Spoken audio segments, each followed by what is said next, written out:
Itu ajaran setan-setan, Bapak. Yang dibumbui dengan apa? Pluralisme. Mari menghormati. Nanti saya beritahukan menghormati itu dalam konteks apa. Saling menghargai itu dalam konteks apa. Nah, ini adalah yang sering kebablasan di dalam gereja. Bapak Ibu, jangan kira ya semua pendeta itu benar ajarannya. Jangan kira semua gereja itu benar. Jangan lihat dari kemewahannya. Tetapi kalau tidak setia dengan Alkitab, ini adalah membawa kita kepada binasaan kekal. Mereka mengajarkan Yesus, tetapi bukan Yesus yang di Alkitab, Bapak Ibu. Yesus yang lain. Allah yang lain. Kenapa gereja di hari-hari ini itu sulit sekali membedakan mana ajaran yang benar dan mana ajaran yang salah. Mana ajaran yang asli, yang original, mana ajaran yang palsu. Mengapa Bapak Ibu?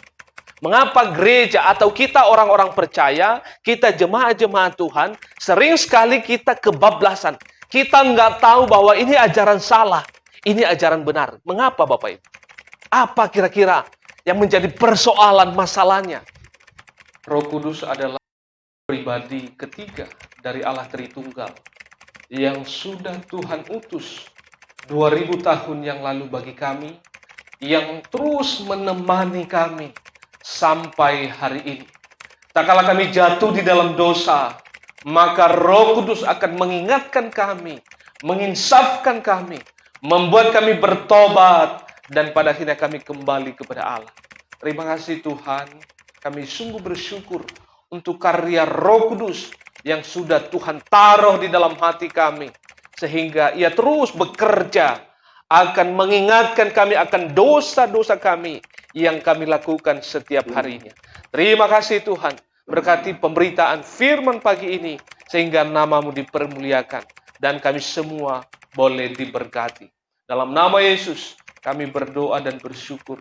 Haleluya. Amin. Selamat pagi bagi kita semuanya. Shalom.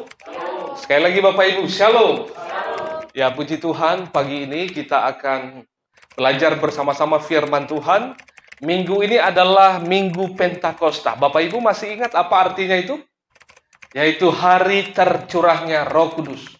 Nah, itu adalah yang dirayakan di seluruh dunia pada minggu hari ini.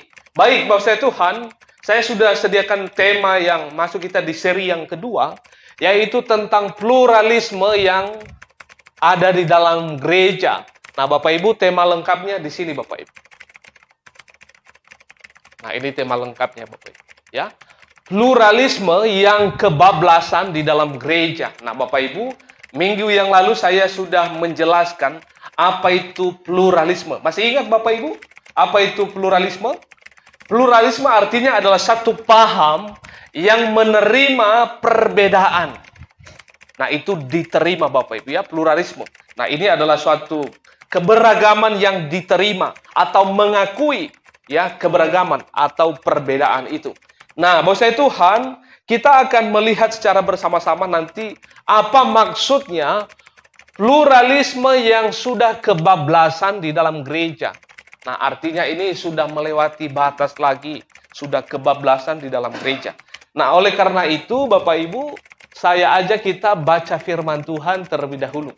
Dari 1 Timotius, pasal yang keempat, ayatnya yang pertama. Ya, 1 Timotius, pasal 4, ayat yang pertama. Mari kita baca 1, 2, 3, ya.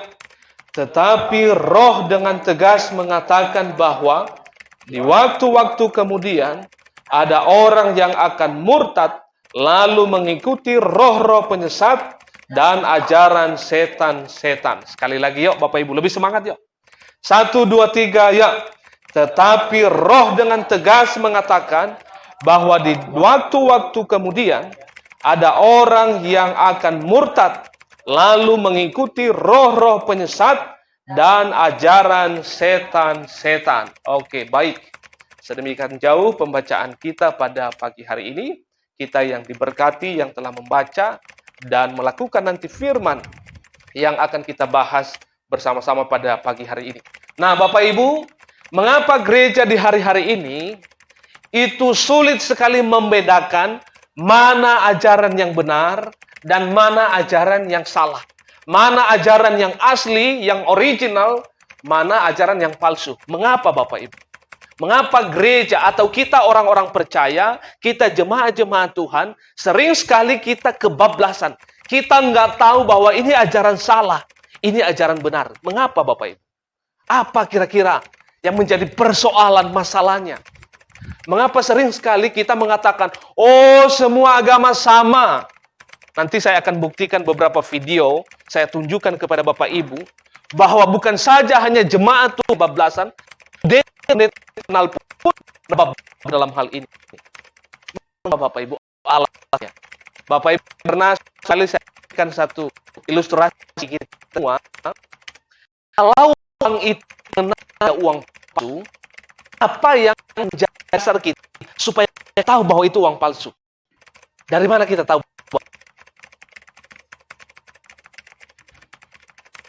Satu uang, alias 100 rupiah. Dari mana kita mengenal uang itu uang palsu, Bapak? Berarti kita harus punya yang aslinya dulu, Bapak. Kita harus punya. Bagaimana mungkin kita tahu itu palsu, tetapi kita tidak punya yang asli? Atau jangan-jangan yang kita punya palsu, terus datang yang asli, kita bilang apa itu? Palsu. Bapak Ibu ini. Jangan-jangan yang kita pegang itu uang palsu. Terus ada yang asli, kita bilang itu palsu. Nah ini bahaya Bapak Ibu. Maka fondasi kita yang pertama sebagai orang Kristen adalah kita harus punya yang asli. Baru kita tahu, oh itu palsu. Maksudnya Tuhan, mesti kita harus punya ini Bapak Ibu ya. Ini saya satu contoh saja saya mau katakan kepada kita. Kalau kita tahu itu uang palsu, mesti kita harus punya yang aslinya Bapak Ibu. Oh ini palsu, ada perbedaan. Tetapi hanya sedikit saja Bapak Ibu. Makanya ini yang sering terjadi di gereja maupun jemaat-jemaat Tuhan. Nggak tahu hal ini. Begitu juga Bapak Ibu dengan pendeta Bapak Ibu. Ya, pendeta. Mirip siapa ini Bapak Ibu? Mirip, mirip saya ya Bapak Ibu ya. Ini kerjaannya Google ini Bapak Ibu ya. Saya masukkan di Google, ternyata saya buatlah mirip saya. Ternyata buat mirip saya juga ternyata ya. Nah, Bapak Ibu, mengapa kita sulit membedakan pendeta yang benar dan pendeta yang palsu? Guru-guru yang benar dan guru-guru yang palsu. Mengapa Bapak Ibu? Mengapa kita sulit membedakan? Seakan-akan semua pendeta itu benar. Bapak Ibu, kita lihat dalam perjanjian lama, minggu yang lalu saya sudah jelaskan. Bagaimana Nabi Elia membunuh puluhan para nabi Baal. Bapak Ibu pernah baca kisahnya? Nabi Elia membunuh banyak nabi-nabi palsu, nabi-nabi Baal. Yesus juga melawan para guru-guru, orang-orang Yahudi, para ahli Taurat Bapak Ibu. Karena mereka munafik, bajunya di luar bagus, tetapi mereka penuh kemunafikan, digambarkan seperti kuburan. Bapak Ibu pernah lihat kuburan ya? Di atasnya penuh dengan apa Bapak Ibu? Bunga-bunga yang indah-indah. Tetapi di dalamnya apa isinya Bapak Ibu? Busuk, penuh tengkorak. Nah Tuhan Yesus mengecam para ahli Taurat dan orang-orang Farisi yang di pinggir-pinggir jalan mereka berdoa memamerkan keagamaan mereka. Tuhan tidak melihat yang di luar, tetapi Tuhan melihat yang mana Bapak Ibu? Dalam hati kita masing-masing. Nah Bapak Ibu, mengapa kita sulit membedakan pendeta-pendeta yang benar? Karena kita jarang menemukan pendeta yang benar, yang setia kepada Alkitab. Bapak Ibu, kita melihat banyak pendeta di hari-hari ini. Apa yang ada di dalam otaknya, apa yang ada di dalam pikirannya, dimasukkan di dalam Alkitab. Nah itu adalah namanya cocokmologi Bapak Ibu. Seharusnya, apa yang ada di dalam Alkitab Bapak Ibu itu dikeluarkan. Nah, kalau udah bahasa teologinya itu dieksegese. Dikeluarkan apa isi Alkitabnya. Bukan apa yang dalam otak kita masukkan. Itu memaksa namanya, Bapak. Kebanyakan kita, jemaat Tuhan itu, memahami Alkitab itu, apa yang ada di dalam hati kita, apa yang ada di dalam pikiran kita, paksakan kita cocokkan dalam Alkitab. Itu salah. Yang benar adalah isi Alkitab itu dikeluarkan. Nah, tetapi kebanyakan para pendeta di hari-hari ini, Bapak Ibu, pengetahuan-pengetahuan umum, pikiran-pikiran yang liar mereka masukkan di dalam Alkitab, lalu dikhotbahkan, maka itu salah dan keliru. Makanya perlu belajar seperti ya anak kita Kaisar itu perlu belajar dan butuh skill-skill khusus. Mesti harus dipelajari bahasa ya, semacam pikiran yang ada kaidah untuk hal ini. Itu tidak gampang, Bapak Ibu. Maka Bapak Ibu, mengapa ada banyak gereja dan jemaat Tuhan tidak bisa membedakan lagi mana pendeta yang benar, mana yang tidak? Karena apa? Kita sulit menemukan pendeta yang setia dengan Alkitab. Karena apa? Kebanyakan apa yang ada dalam otaknya dimasukkan dalam Alkitab, bukan keluarkan, dieksegesis. Nah, oleh Tuhan, ini adalah sesuatu hal yang salah dan keliru tentunya yang kita tahu. Bapak Ibu, saya mau tunjukkan kepada kita dulu pluralisme yang bablas di dalam gereja. Ada beberapa video yang Bapak simak ya. Saya sudah siapkan videonya karena agak sulit ditampilkan di sini, Bapak Ibu. Saya sudah siapkan ya. Bapak Ibu, biar Bapak Ibu mengerti bahwa ini adalah namanya pluralisme yang kebablasan dalam gereja. Iya, apa yang gue percaya bahwa kekristenan tidak menyelamatkan orang. Oke. Login ke Kristen tidak menyelamatkan. Jadi yang lagi berpikir login ke Kristen, nggak perlu gue kalau ngomongin Tuhan Yesus sama teman-teman yang Islam, udah lu di sana aja udah aman. Lu jangan nanti lu sini makin kecewa kok Kristen, nggak masalah, semua sama aja.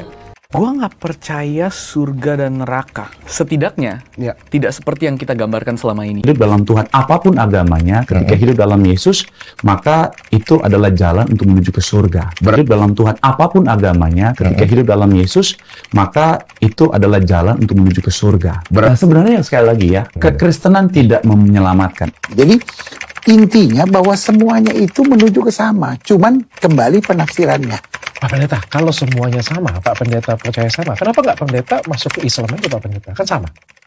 Iya sama, sebetulnya sama aja, cuman saya senangnya Kristen. Karena babi masih enak buat saya gitu. Iya. Beberapa cuplikan itu orang-orang yang terkenal, Bapak Ibu. Itu orang-orang yang terkenal. Itu ada 3 tokoh ini. Itu semuanya pendeta statusnya itu, Bapak Ibu. Bapak Ibu, apa kira-kira yang Bapak Ibu tangkap dari apa yang mereka sampaikan itu? Yang pertama mengatakan bahwa dia tidak percaya, itu seorang setan. Dia tidak percaya adanya neraka, surga. Padahal firman Tuhan hanya ada 2 tempat setelah kita mati. Kemana Bapak?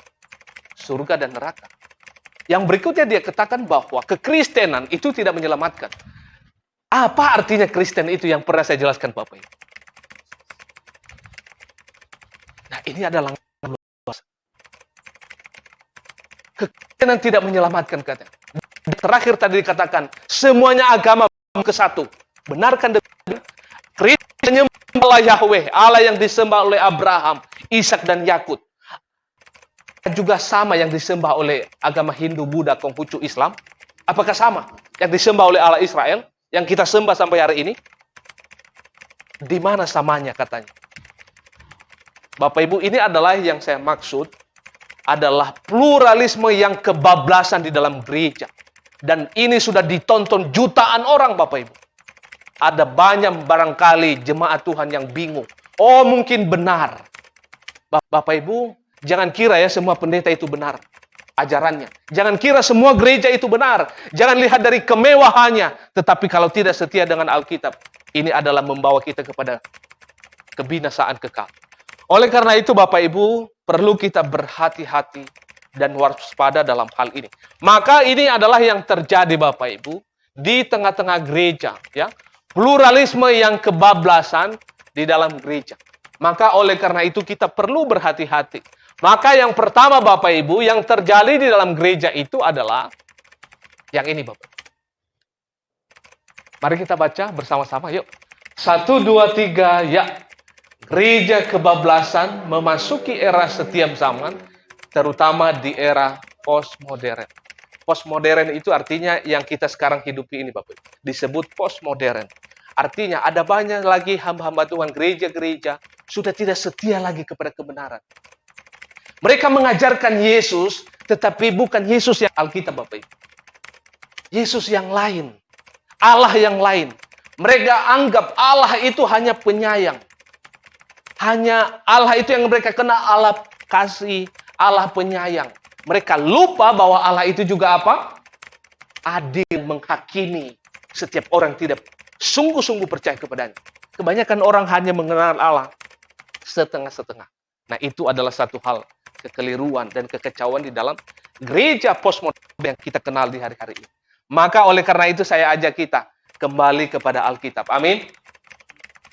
Itu yang pertama. Yang kedua, Bapak Ibu, mari kita lihat apa yang terjadi di gereja postmodern ini. Yang kedua, banyak hamba-hamba Tuhan yang tidak setia kepada kebenaran yang sejati.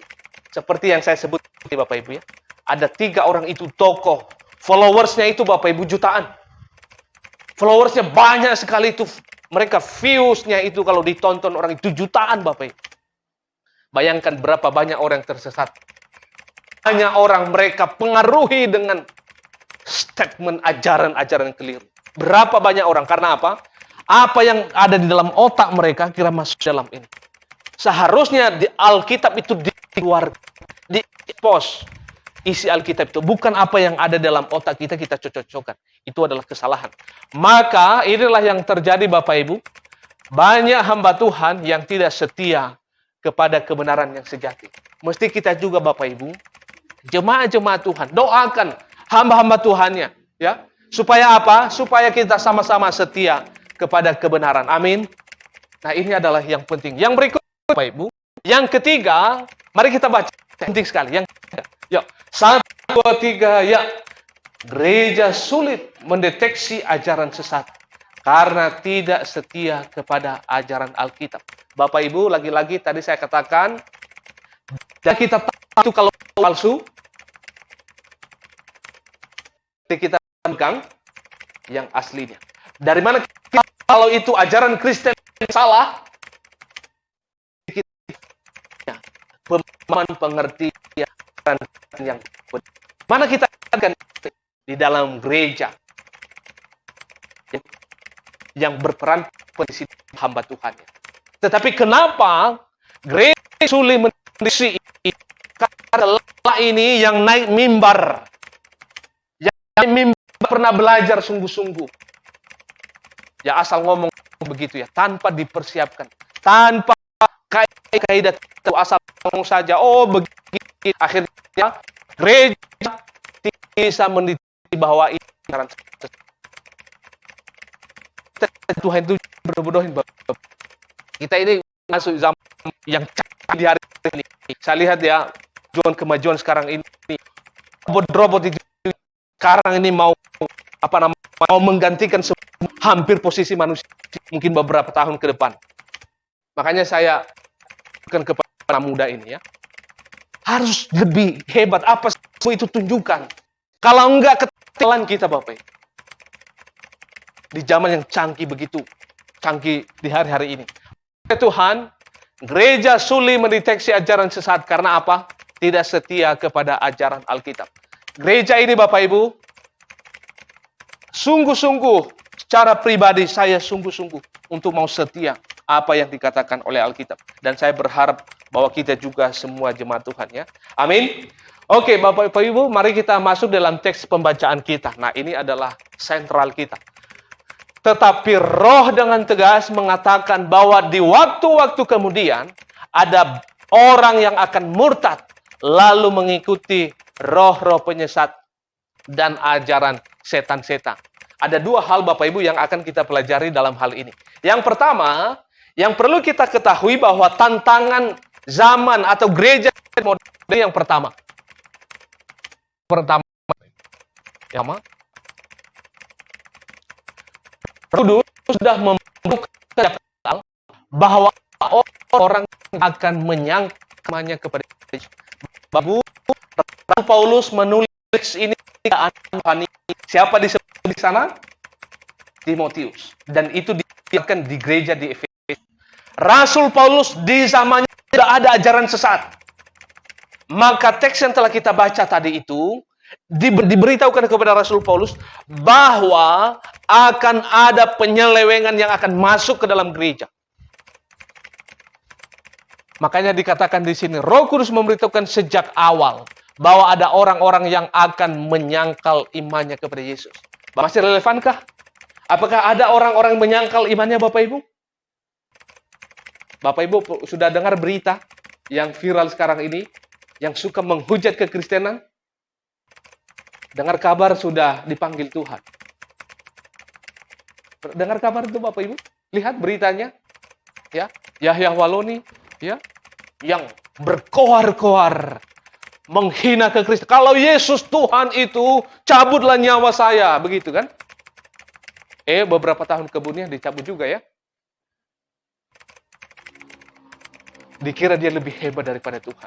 Saya ingat satu buku yang saya baca.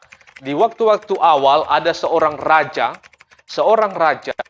itu membuat satu koin yang kita punya itu, yang kita punya logam, itu di baliknya itu kan ada gambarnya. Terus dibuat penghinaan, penjelekan kepada Kristus di balik logam itu. Dikira dia lebih panjang umurnya. Dianya sudah mati tetapi tulisannya penghinaannya masih ada. Nah, itu adalah suatu penghinaan yang sangat luar biasa. Dikira juga orang-orang yang menghina Kristus, dikira mereka lebih hebat, lebih panjang umurnya. Nah, ini adalah sesuatu hal. Kita tahu bahwa Bapak Ibu, segala sesuatu yang terjadi di dunia ini tidak terlepas dari kehendak. Amin ya Bapak Ibu ya. Segala sesuatu yang terjadi, karena yang memegang kendali adalah Tuhan. Maka oleh karena itu, mari kita sungguh-sungguh ya, kembali kepada Tuhan. Karena apa? Firman Tuhan berkata bahwa Roh Kudus sudah memberitahukan sejak awal bahwa ada orang-orang yang akan menyangkal imannya. Ada banyak Bapak Ibu, beberapa kita lihat ya, mereka enak sekali mau pindah-pindah. Mungkin karena faktor apa kita tidak tahu. Mungkin faktor bisnis, supaya tetap eksis, supaya terjaga keamanannya. Yo, pindah iman. Tetapi penghakiman yang akan menunggu mereka. Amin ya Bapak Ibu ya. Makanya anak-anak kita ini ajak mereka ke gereja. Berikan ya tekanan kepada mereka kalau enggak mereka ke gereja. Karena apa? Penting Bapak Ibu ya. Mungkin kita boleh sukses di dunia. Tetapi bagaimana anak-anak kita? Nah, Bapak Ibu itu perlu untuk kita memahami. Yang kedua Bapak Ibu, kita bisa menemukan ini tadi ya di dalam 1 Timotius pasal 4 ayat yang pertama. Roh Kudus dengan tegas mengatakan bahwa waktu-waktu kemudian ada orang yang akan murtad. Murtad artinya adalah orang yang menolak Yesus.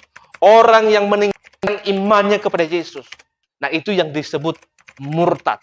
Jadi orang-orang dari Kristen itu disebut sebagai apa?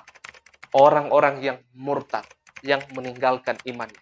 Dan sejak di zaman Rasul Paulus pun sudah diingatkan hal itu. Dan sampai hari ini dan yang akan datang tetap relevan. Karena apa? Inilah yang terus terjadi.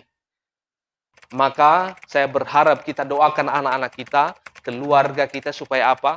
Mereka sungguh-sungguh mengenal Yesus. Amin. Ini yang berikutnya Bapak Ibu. Ini dalam terjemahan lain berkata bahwa Roh Allah dengan tegas mengatakan bahwa di masa-masa yang akan datang, sebagian orang akan murtad, mengingkari Kristus. Nah, itu adalah yang terjadi. Yang kedua Bapak Ibu, yang terakhir yang perlu kita perhatikan dalam teks pembacaan kita. Yang kedua, mari kita baca ini Bapak Ibu. Yang kedua, ini penting sekali. Yang kedua, 1, 2, 3, ya. Banyak orang yang diperdaya oleh iblis melalui ajaran sesat yang masuk ke dalam gereja. Sebenarnya di balik itu semua adalah iblis Bapak Ibu ya. Hanya bumbu-bumbunya sebenarnya pluralisme gitu ya. Ajaran-ajaran sesat itu hanya bumbu-bumbunya saja.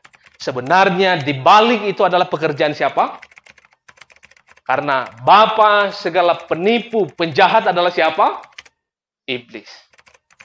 Maka kita perlu waspada. Kita perlu waspada. Dalam ayat ini berkata bahwa lalu mengikuti roh-roh penyesat dan ajaran setan-setan. Mereka akan patuh kepada roh-roh yang menyesatkan dan mengikuti ajaran-ajaran roh jahat. Jadi Bapak Ibu yang saya tampilkan tadi, sebenarnya itu ajaran apa Bapak Ibu? Itu sesuai nggak ayat ajaran Alkitab Bapak Ibu? Oh, semuanya atau agamanya sama, menuju ke satu gitu. Oh, kalau saya ya udahlah, saya aja pindah ke Konghucu karena agamanya menuju ke satu saja kan? Sesuai nggak ajaran Alkitab Bapak? Tetapi kalau kita bantah melalui ayat Alkitab, itu ajaran dari mana? Mana Bapak? Itu ajaran setan-setan Bapak. Yang dibumbui dengan apa? Pluralisme, mari menghormati. Nanti saya beritahukan menghormati itu dalam konteks apa. Saling menghargai itu dalam konteks apa. Nah, ini adalah yang sering kebablasan di dalam gereja. Maka ini yang terjadi Bapak Ibu ya. Gereja itu pada mulanya adalah bersih. Bersih Bapak Ibu. Tetapi ada satu tetesan-tetesan, yaitu racun ajaran-ajaran sesat, sehingga ini ya lama-lama ya bisa jadi ini ya, jadi hitam semua. Dan itu mematikan. Oleh karena itu, gereja hamba Tuhanlah yang berperan penting dalam hal ini, dan kita mohon pimpinan Tuhan, yaitu Allah Tritunggal. Oke Bapak Ibu, yang terakhir, mari kita mengerti dulu apa itu pluralisme. Dalam konteks apa saja. Bapak Ibu silakan simak ya kalimat berikut ini. Kita orang Kristen tetap sangat-sangat terbuka kepada siapa saja. Bapak Ibu ingat, pluralisme artinya adalah kita terbuka kepada siapa saja. Yang berikutnya, bergaul kepada siapa saja. Bapak Ibu, kita terbuka kepada siapa saja dan boleh bergaul kepada siapa saja. Dan menghormati agama apapun. Bapak Ibu, kita tidak benci agama apapun. Kita menghormati mereka. Oke, lebih lanjut. Tetapi soal kebenaran ini, kita sedikit pun jangan pernah apa? Bergeser dan mengorbankan kebenaran. Bapak Ibu, kita boleh bergaul kepada siapa saja. Kita boleh terbuka kepada siapa saja. Menghormati agama apapun. Tetapi soal kebenaran, jangan sampai tergeser. Amin. Bapak Ibu, kebanyakan orang welcome, terbuka, seterbuka-bukanya. Kebenaran juga ikut hanyut di dalam. Nah, itu yang salah. Ketika mereka mengatakan bahwa semua agama sama. Terus mereka mengorbankan Yesus bukan lagi satu-satunya Tuhan dan Juru Selamat. Nah, ini adalah kekeliruan yang bablas Bapak Ibu. Sama seperti Bapak Ibu, Anda menerima tamu di rumah Bapak Ibu. Ketika Bapak Ibu menerima tamu, apakah Bapak Ibu terbuka? Terbuka Bapak Ibu? Ya, welcome, menerima agama apapun. Tetapi apakah boleh hukumnya masuk ke kamar-kamar, masuk ke tempat-tempat yang ini? Boleh begitu? Gak boleh. Kita terbuka, kita welcome, tetapi ada batasan-batasan. Gereja terbuka, bergaul kepada siapa saja, menghormati agama apapun. Tetapi soal kebenaran, harga mati. Yesus satu-satunya Tuhan dan Juru Selamat. Jangan digeser. Seperti yang mereka tadi katakan. Yesus bukan Tuhan. Nggak ada surga dan neraka. Semua agama menuju ke satu. Inilah yang namanya pluralisme yang kebebasan. Mari kita itu dalam doa. Bersyukur Tuhan buat yang mengajarkan kami bergaul kepada siapa saja, boleh berteman kepada siapa saja, dan menghormati agama pun, bahkan kami mengasihi mereka, kami cintai mereka, tetapi